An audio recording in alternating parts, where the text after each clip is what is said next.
நடக்கிறதெல்லாம் பார்க்கும்போது, இது கனவுல நடக்குதா? இல்ல நிஜத்துல நடக்குதான்னு புரிய மாட்டேங்குது. எதுக்கும் கிள்ளி பார்ப்போம். நிஜத்துல தாங்க நடந்திருக்கு. அதிமுக செய்ய முடியாதத, பாஜக செய்ய முடியாதத, தாவேக தலைவர் விஜய் அவர்கள் செய்து முடித்திருக்கிறார். எதிர்க்கட்சி தலைவராக இருக்கக்கூடிய உதயநிதி அவர்களை கைது செய்து இருக்கிறது இந்த தாவேக அரசாங்கம். ஏன்? எதனால இது நடந்தது? தஞ்சாவூர்ல பேசும்போது ஒரு மேடையில் வைத்து, எந்த தண்ணி வருதோ இல்லையோ, இந்த தண்ணி வரணும் அப்படின்னு சொல்றாரு. சொன்ன உடனே என்ன சொல்றாரு? காவேரி தண்ணிய நான் சொன்னேன் அப்படின்னாரு. இதெல்லாம் சம்மந்தமா நம்ம நேத்தே பேசியிருந்தோம். அதுல இருந்து கீழ இருந்து வேற அந்த சவுண்டு. திரிஷா, திரிஷா, திரிஷான்னு. இந்த மாதிரியான சத்தம்லாம் நம்ம பார்க்க முடிந்தது. இதை தொடர்ந்து நம்ம பேசிட்டு இருக்கிறோம். திமுகவோட டிஎன்ஏவுல கலந்தது இந்த பெண்கள் குறித்து இழிவாக பேசுறது, அவதூறு பேசுறது, பொய் செய்திய பரப்புறது, இதெல்லாம் வந்து திமுகவோட ரத்தத்துல கலந்தது அப்படின்னு இருந்தோம். அந்த வகையில இவர் வந்து என்ன வேணாலும் பேசலாம். நம்ம மேல எந்த விதமான நடவடிக்கையும் எடுக்க மாட்டாங்கன்னு திமிரா இருக்கும் பொழுது, இவங்க எப்படி உங்களோட ஆட்சியில இவங்களுக்கு எதிராக என்ன பேசினாலும், எழுதினாலும் உடனடியா நைட்டோட நைட்டா அவங்க வீட்டுக்கு போய் கடப்பாரைய எடுத்துக்கிட்டு போய் அவங்கள கைது செய்யக்கூடிய நிகழ்வுகள் எல்லாம் நம்ம பார்த்திருந்தோம். அந்த வகையில முள்ள முள்ளால எடுக்கிற மாதிரி நீ எப்படி அடிக்கிறியோ அதே மாதிரி நானும் திருப்பி அடிப்பேன். ஒரு கன்னத்துல நீ அறிஞ்சா இன்னொரு கன்னத்தை நான் காட்டுற ஆளு கிடையாது அப்படின்னு சொல்லி உதயநிதி அவர்களை விடிய விடிய போய் கைது பண்ணறதுக்கு காவல்துறை சார்ந்தவர்கள்லாம் போறாங்க. அப்போ ஒரு நிகழ்வு என்னன்னா அவருடைய உதயநிதி அவர்களின் மனைவியும் மா சுப்பிரமணியன் முன்னாள் மருத்துவத்துறை அமைச்சரும் வந்து பேசுறாங்க. அதுல என்ன பேசுறாங்க அப்படின்னா, நீங்க இப்ப கைது பண்ண வந்திருக்கீங்க, ஏன் வந்திருக்கீங்க, எதுக்கு வந்திருக்கீங்க, இதெல்லாம் பண்ணக்கூடாது அந்த மாதிரிலாம் எதுவும் பேசல. அவங்க என்ன சொல்றாங்கன்னா, ஒரு 10 நிமிஷம் சார், ஒரு 10 நிமிஷம் குடுங்க. எதுக்காகவா? காலைக்கடன் போயிட்டு வந்துருவாரு. நீங்க அதுக்குள்ள இங்கேருந்து தஞ்சாவூர் வரைக்கும் போகணும். அதனால ஒரு 10 நிமிஷம் குடுத்தீங்கன்னா, அவரு வந்து காலைக்கடன் போயிட்டு வந்துருவாரு அப்படின்னு. திமுகவோட வரலாற பாருங்களேன்.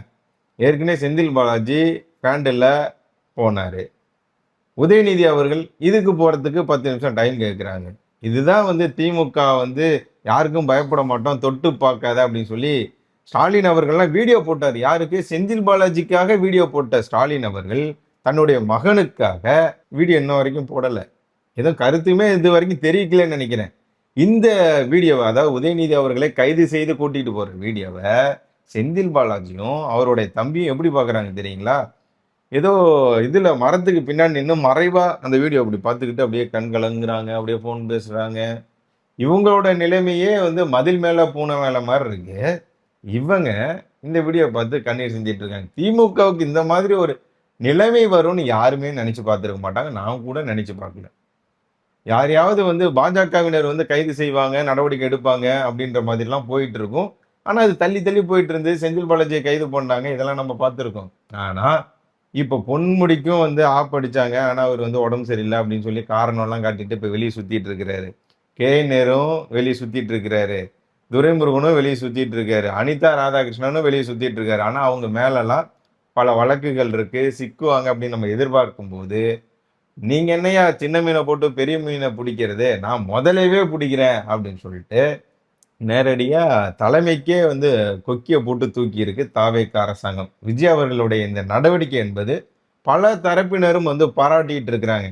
திமுக கூட்டணியில் இருந்த இப்ப தாவேக்கா கூட்டணியில சேர்ந்திருக்கக்கூடிய சில கட்சிகள் வந்து அதுக்கு வந்து கண்டனம் தெரிவிக்கிற மாரி இருக்கிறாங்க. அதாவது வந்து தாவேக்காவினர் மேலயும் இந்த மாதிரியான நடவடிக்கை எடுக்கணும் அப்படின்னு சொல்லிட்டு இருக்காங்க. ஆனா உதயநிதி அவர்கள் மேல எடுத்த இந்த நடவடிக்கை என்பது தப்பு அப்படின்னு சொல்லி யாரும் சொல்லல. உதயநிதி அவர்களே ஏற்கனவே உங்களுக்கு வாயில கொழுப்பு அதிகம் அப்படின்னு சொல்லி டி.ஆர். பாலு பேசியிருந்தார். நீங்க வாய கட்டுப்படுத்தணும் அப்படின்னு சொல்லி திமுக முக்கிய தலைவர்கள், தொண்டர்கள்லாம் சொல்லிட்டு இருந்தாங்க. அந்த வகையில அப்போ வந்து சனாதனம் குறித்து பேசுனீங்க. எந்த விதமான பெரிய நடவடிக்கைன்றது உங்க மேல இல்ல. இந்தியா முழுக்க பல இடங்கள்ல உங்க மேல வழக்கு வந்து போடப்பட்டது. அப்பவும் உங்க மேல பெரிய நடவடிக்கை இல்ல. ஆனா இப்போ நடந்திருக்கு. இது வந்து சனாதனம் குறித்து நீங்க பேசினதற்கு இந்த நடவடிக்கையும் உங்களுக்கு வந்து சாரும். அப்போ நடக்கல. ஆனா இன்னைக்கு நடந்திருக்கு. 9 பிரிவின் கீழ அதாவது கிட்டத்தட்ட 9 வழக்குகள்ல இவர் வந்து சிக்கியிருக்கிறாரு.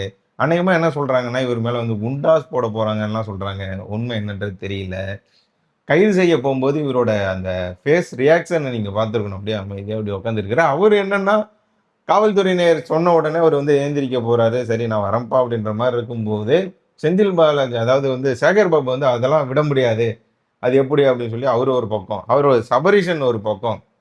இவங்கலாம் வந்து தான் தடுத்துட்டு இருக்கிறாங்க. ஆனா இவரு வந்து சரி பரவால்ல நம்ம பேசினோம். இது தப்பு தான்.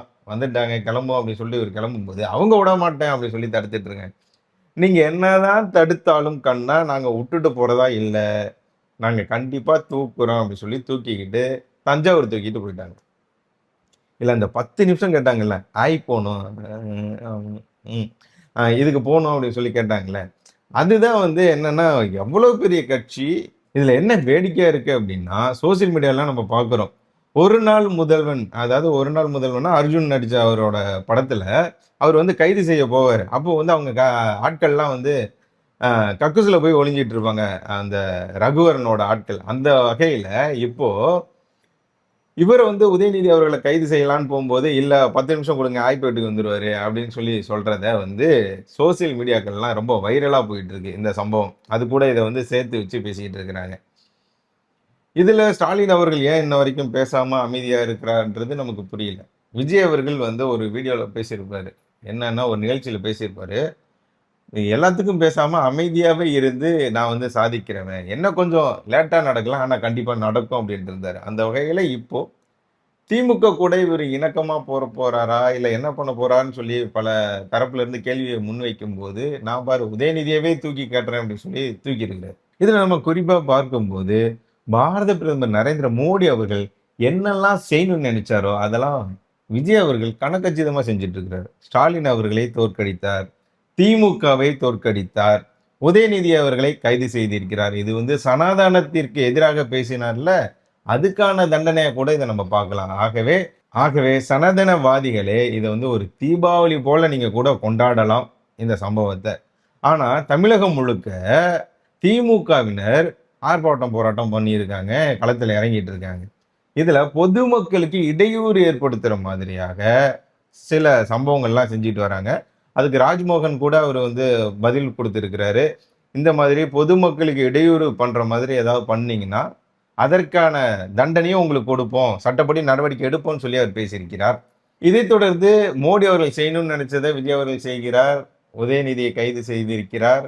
மேயர் அவர்கள் என்ன பேசியிருக்கிறார் அப்படின்னு நம்ம பார்க்கும்போது, மேயர் அவர்கள் என்ன சொல்றாருன்னா, தாவேக்காவினர் இது செஞ்சாங்க, அது செஞ்சாங்க. அதுக்கெல்லாம் எந்த விதமான நடவடிக்கையும் எடுக்கல. உதயநிதி அவர்கள் மேல் நடவடிக்கை எடுத்திருக்கீங்க. கண்டிப்பா நாங்க சட்டப்படி அவர் வந்து உதயநிதி அவர்கள் வெளிவருவார், வெல்வார் அப்படின்லாம் பேசிட்டு இருக்காங்க. அப்போ ஒரு நிருபர் வந்து கேட்கிறாங்க. அப்படிங்களாங்க. சரிங்க. இப்போ உதயநிதி அவர்கள் பேசினது சரியா? தவறான்னு கேட்கும்போது, அந்த இடத்துல இருந்து எடுத்தான் பாரு ஓட்டம். இந்த மாதிரி ஒரு ஓட்டம் நான் போலீஸ் ட்ரெய்னிங்ல கூட ஓடலையே அப்படின்னு சொல்லி வடிவேலு பேசுவார்ல, அந்த மாதிரி ஒரு ஓட்டத்த வந்து மேயர் பிரியா அவங்க வந்து எடுத்துக்கிட்டு பதில் சொல்லாம போயிட்டாங்க அந்த இடத்துல இருந்து. அண்ணாமலை அவர்கள் அவங்க பேசின அதாவது உதயநிதி அவர்கள் பேசினதுக்கு எப்படி பதில் குடுத்திருந்தார் அப்படின்னா, "நேத்து தான் நான் ஒரு ஆற்றங்கரைய சுத்தம் பண்ணேன். அதை விட ரொம்ப கேவலமாக அதாவது வந்து அசுத்தமாக இருக்கிறது இவருடைய பேச்சு" அப்படின்னு சொல்லி அவர் குறிப்பிட்டிருக்கிறார். ஆகவே மக்களே, விஜய் அவர்கள் எடுத்திருக்கக்கூடிய இந்த நடவடிக்கை, உதயநிதி அவர்களின் கைது என்பத நீங்க எப்படி பார்க்கிறீங்க? ஒருபுறம் என்ன சொல்றாங்கன்னா, சட்டமன்றத்தில எதிர்க்கட்சி தலைவர் வைக்கக்கூடிய நாளையிலிருந்து இந்த கூட்டத்தொடர் தொடங்குது. இதுல வந்து எதிர்க்கட்சி தலைவர் வைக்கக்கூடிய கேள்விக்கு பதில் சொல்ல அவரால முடியாது. அதனால தான் இவருக்கு இன்னைக்கே வந்து இவர வந்து கைது பண்ணியிருக்காங்க அப்படின்லாம் சொல்றாங்க. நீங்க என்ன நினைக்கிறீங்க? உதயநிதி அவர்களை கைது செய்தது சரியா? தவறா? குறிப்பாக சனாதனவாதிகளே நீங்க என்ன நினைக்கிறீங்க அப்படின்றத கமெண்ட் பண்ணுங்க. ஐ அம் வெயிட்டிங்.